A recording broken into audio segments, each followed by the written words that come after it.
Money farming tractor. Bairampur नाम के गांव में स्क्रू वाला नाम का एक धनवान रहता था। उसके कई एकड़ जमीन थे। उसके दो बेटे थे, दारू वाला और रोनी वाला। दारू वाला नाम ही की तरह हमेशा दारू पीता हुआ, जुआ खेलता हुआ, दोस्तों के साथ आवारागर्दी करता रहता था। रोनी वाला खेती में पिताजी का हाथ बटाता रहता था। स्क्रू वाला ने दोनों की शादी एक ही दिन कर दिया। फिर वहीं पर, बच्चों मेरी उम्र ढल रही है, अब मैं खेतीबाड़ी नहीं कर सकता। मैं नहीं जानता कि मैं कब आंखें मूंद लूं, इसीलिए अपने 100 एकड़ जमीन को दोनों में बांट लो। कुछ दिनों बाद स्क्रू वाला की मृत्यु हो गई। पिताजी के फोटो को बेटे और बहू ने प्रणाम किया। भाई, जैसे पिताजी ने कहा था, हम अपनी जमीन बांट लेते हैं। पूरब की ओर स्थित 50 एकड़ तुम रख लो, पश्चिम की ओर 50 एकड़ मैं ले लेता हूं, ठीक है? रोनी वाला को बड़े भाई पर विश्वास था और बहुत प्यार भी, इसीलिए वो तुरंत मान गया। बाद में रोनी वाला की पत्नी, ये आपने क्या किया? आप ही ने तो कहा था कि पूर्व की जो सारी जमीन है वो सूखे और बंजर है, उसे आपने क्यों लिया? आपके भाई आपको धोखा दे रहा है। मैं अपने भाई के बारे में सब जानता हूँ। वो जानबूझकर पश्चिम वाला जमीन ले रहा है। मुझे मेरे भाई से प्यार है, इसीलिए मान गया। ऊपर से बेचारा भाई मेहनत नहीं कर सकता, वहाँ आराम से वो फसल उगा लेगा। देखते हैं कि मेरे जमीन को कैसे उपजाऊ बनाएं। अगले दिन दारू वाला शराब पीते हुए खेत के पास खड़ा होकर एक व्यक्ति से, देखो राधे श्याम, इस खेत में तुम जो उगाना चाहो उगाओ, जैसे बेचना चाहो बेचो, तुम्हारी मर्जी। इसे मैं तुम्हें लीज में दे रहा हूँ, मुझे महीने के 50,000 रुपए देना काफी है, आगे तुम्हारी मर्जी, कहकर लड़खड़ाता हुआ चला गया। राधे श्याम पास ही खड़े अपने दोस्त से, इसे नशे में ये भी नहीं पता चल रहा है कि वो कर क्या रहा है। इतने बड़े जमीन के लिए महीने का सिर्फ 50,000 रुपए, पागल, अच्छा सौदा है, कहकर हंसने लगे। बेचारा रोनी वाला ट्रैक्टर से खेत को जोतने लगा।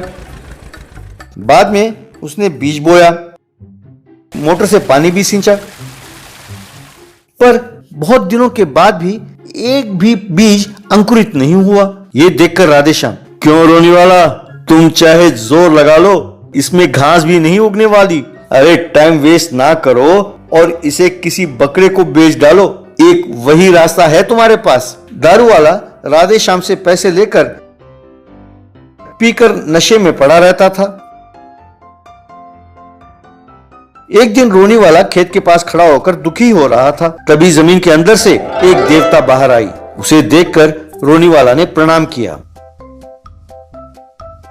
बेटा रोनी, मैं तुम्हारी समस्या जानती हूँ। ये लो, इन बीजों को तुम अपने खेत में डालो, तुम्हारा भला हो जाएगा। दूसरों की सहायता करना भी मत भूलना, कहकर एक बोरी बीज देकर वो वहां से गायब हो गई। रोनी वाला ने अपने खेत में उन बीजों को छिड़का। अगले दिन आकर देखा तो खेत में पैसों का फसल लगा था। उसने तुरंत अपने ट्रैक्टर से खेत को जोता तो वे सारे पैसे उड़कर ट्रैक्टर में गिरने लगे। उन पैसों से एक अच्छा घर खरीदा, गरीबों को दान करने लगा। रोनी वाला की पत्नी ने एक दिन ये सब दारू वाला के पत्नी को बताया। उसने दारू वाला को ये बात बताई। तब दारू वाला ने तुरंत जाकर राधेश्याम से मिला और जो हुआ सब बताया। ए राधेश्याम, मेरे भाई की खेत में पैसे उग रहे हैं, तुम मुझसे हाथ मिलाओगे तो हम भी पैसों की फसल उगा सकते हैं। मैं सोच रहा था कि अचानक आपके भाई के पास इतना सारा पैसे कहां से आया। अब बात समझ में आ गई। वैसे तुम्हारा प्लान क्या है? उस रात को दोनों रोनी वाला के घर में घुसे और बीज के बोरी को चुराया। बाद में सारे खेत में उन्होंने बीज को बो दिया। सवेरे आकर देखा तो पैसों की फसल उगी हुई थी। वाह, देखा, मैंने जैसा कहा वैसा ही हुआ। मेरी किस्मत चमक रही है। अब से मुझे दारू के लिए पैसे ढूंढने की जरूरत नहीं पड़ेगी।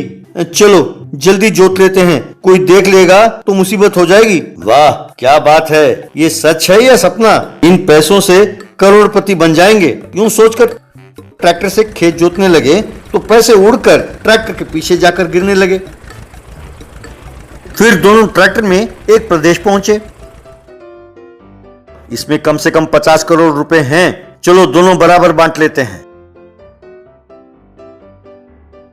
पर तभी वो पैसे गायब हो गए और उनकी जगह क्रूर जानवर प्रकट हुए। वे उछलकर उनकी ओर लपकने लगे। ये दोनों डर कर भागने लगे। भी जमीन के अंदर से देवता प्रकट हुई और अपना हाथ हिलाया तो वो सारे जानवर गायब हो गए।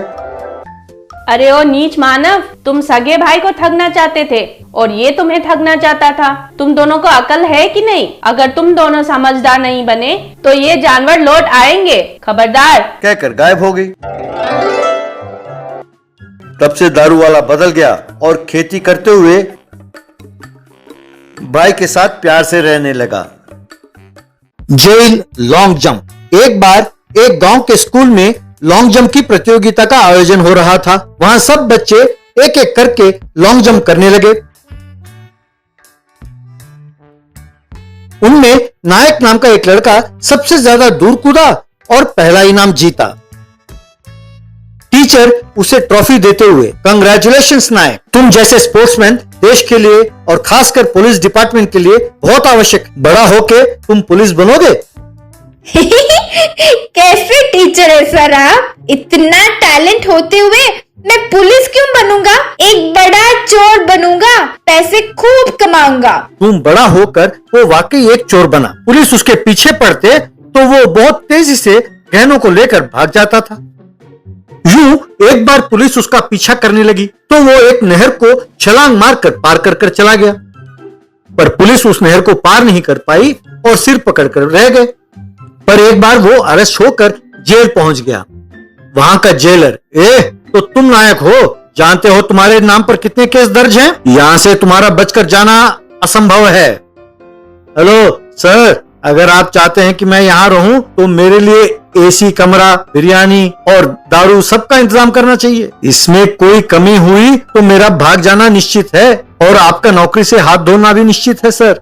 तुम समझते हो कि तुम किसी स्टार होटल के कमरे में बैठे हो? मैंने तुम्हारे बारे में सब कुछ जान लिया है। मैं जान गया हूँ कि तुम्हारा बल तो है पर बुद्धि नहीं। चलो चलो अंदर। बड़ा आया डिमांड करने वाला, कहकर उसे अंदर धकेला। अंदर नायक, ये क्या कमरा है, ना बेकार है। अरे ऐसा रहा तो यहाँ कैदियों को आने का दिल कैसे करेगा? इसी तरह यहाँ से भागना होगा, इनकी नौकरी छुड़ाना होगा। यूं उसने एक स्पून चुराया और अपने कमरे के फर्श को कुरेदने लगा। यूं कुछ महीने बाद यूं कुरेदने पर वो फर्श टूटकर नीचे गिरा। वो उस छेद में से नीचे कूदा। नीचे वाले कैदी के कमरे में वो गिरा। वहां उसे देखकर सब कैदी हैरान हो गए तो ये भी उन्हें देखकर हैरान हुआ। वहीं जेल के बाहर जेलर, क्यों रे, भागने की कोशिश कर रहे थे मुन्ना? इतना भी नहीं जानते कि तीसरी मंजिल को कुरेदने पर दूसरी मंजिल में गिरोगे? अरे अकल के अंधे, स्टूपिड फेलो, नालायक, मूर्ख। हमारे कार्यक्रम को पूरा करके तुम्हें दूसरे कमरे में शिफ्ट कर देते हैं, कहकर सारे पुलिस वाले उसे पकड़कर लात मारने का कार्यक्रम शुरू कर दिया। एक दिन सारे कैदी अपने रिश्तेदारों से मुलाकात कर रहे थे, तब एक औरत हैंडबैग के साथ वहां आई। कैसे पति हो तुम? अक्ल तो है ही नहीं, इसीलिए तुम्हें यहाँ से भगाने के लिए मुझे मैदान में उतरना पड़ा। ये लो, इस बैग में साड़ी और ब्लाउज है, इन्हें पहनकर मेरे प्लान के मुताबिक भागो, कहकर सारा प्लान समझाया। बाद में औरत के बेश में उसके प्लान के मुताबिक जेल से बाहर निकला। गेट के बाहर चलते हुए वहां उसे पुलिस को देखकर, अरे बाप रे, मेरा हैंडबैग कहाँ है? वहीं रखकर भूल गया शायद। अगर वो हाथ में ना हो तो इन्हें शक हो जाएगा, कहकर वो वापस लौटा। वहां बैग उठा रहा था कि वहीं खड़ा जेलर, तुम कौन हो? मुलाकात का वक्त तो पूरा हो गया और सब चले भी गए, फिर भी तुम यही हो, कहकर चेहरे को गौर से देखा। देखकर अरे नायक तुम हो। औरत के देश में भागना चाहते थे, हैंडबैग के लिए लौटकर अपनी मूर्खता का प्रदर्शन करके पकड़े गए। यूं फिर सारे पुलिस वालों ने मिलकर उसे खूब मारा। एक बार 15 अगस्त के संदर्भ में लॉन्ग जंप की प्रतियोगिता के लिए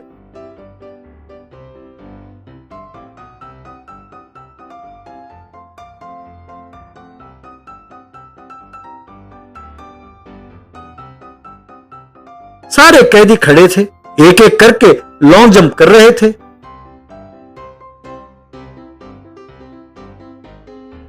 नायक की बारी आई तो दौड़ कर गया और जेल के दीवार को फांदा।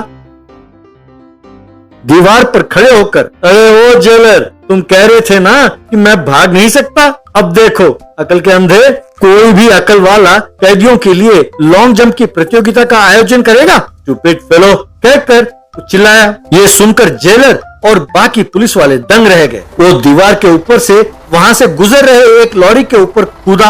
वो बोरियों के बीच में जाग गिरा। यूं वो लॉरी आकर जेल के बाहर रुकी। वो लॉरी के नीचे कूदा और बिना इधर उधर देखे मैं आजाद हो गया, मैं आजाद हो गया, अब मुझे कोई पकड़ नहीं सकता, मैं किसी के हाथ नहीं आऊंगा, I am a free bird now कहकर पागलों की तरह नाचने लगा। पुलिस उसे घेर कर खड़ी थी और सब उसे देख रहे थे। वो यूं नाच रहा था। अरे बस यार, अब बहुत हो गया, बंद करो। अरे डांस बेबी डांस में भी कोई इतना बढ़िया डांस नहीं करता। उसने आंखें खोलकर देखा, अपने आप को पुलिस से घिरा पाया। वो हैरान हो गया। आई एम वेरी सॉरी भाई, हमें फिर से तुम्हारी खातिरदारी करनी पड़ेगी। Welcome back to hell. बेचारे, तुम जानते नहीं थे ना कि ये जेल को चावल सप्लाई करने वाली लॉरी है। अगली बार भागना हो तो जरा दिमाग का प्रयोग करो। कॉन्स्टेबल्स, देख क्या रहे हो, खातिर करो। फिर सबने मिलकर उसे खूब मारा और जेल में डाल दिया।